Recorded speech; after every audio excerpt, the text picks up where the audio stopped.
मोरी गाय व आई. श्यामच्या आईच्या पुस्तकातील हा एक प्रसंग आहे. माझी आई अधूनमधून गोठ्यामध्ये जायची.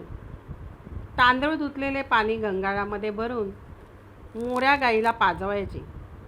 त्याला दुवण म्हणतात. हे थंड व पौष्टिक असते. दुपारी जेवावयाच्या वेळेस एक देवळातील गुरुवांचा नैवेद्य व एक गाईसाठी असे 2 नैवेद्य ती मांडून ठेवत असे. देवळातील नैवेद्य गुरव घेऊन जाई व गाईचा गाईला देण्यात येई. त्याला गोग्रास म्हणतात.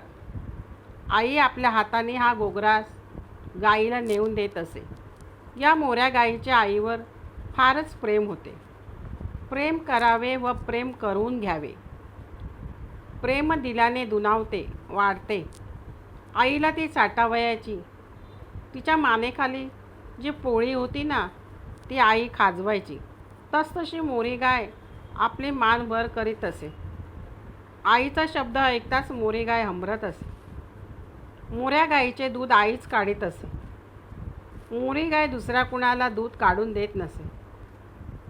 ज्याने द्यावे त्याने घ्यावे असा तिचा जणू नियमच होता. दुसरे कोणी तिच्या कासेखाली बसले तर ती हुंगून पाही व गंधेने गाय हा पश्यंती.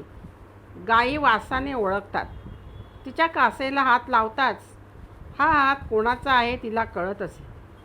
आईशिवाय दुसरा कुणी बसलाच तर ती त्याला लाथ मारीत असे.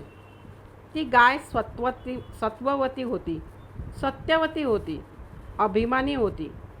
प्रेम न करणाऱ्याला ती लाथ मारी. पाप्या, माझ्या कासेला हात लावू नकोस. माझ्या कासेला हात लावण्यासाठी माझा प्रेमळ वत्स होऊन तू माझ्याकडे ये. अशी होती मोरी गाय. कशी वाटली आपल्याला मोरी गाय?